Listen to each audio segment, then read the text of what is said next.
Nag-dinner kami kanina sa isang tapsilogan sa Coronadal City.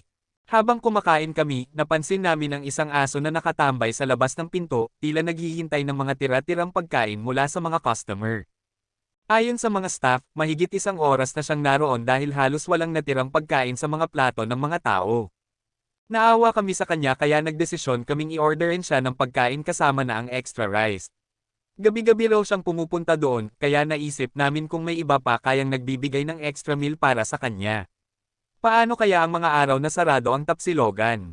Naaalala ko si Totskay noon, ganito rin siya bago namin i-rescue, laging nakaabang sa labas ng mga kainan. Nakakaawa yung aso.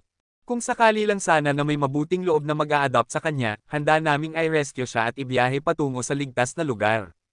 Pero sa ngayon, isang meal na may extra rice muna ang maibibigay namin sa kanya.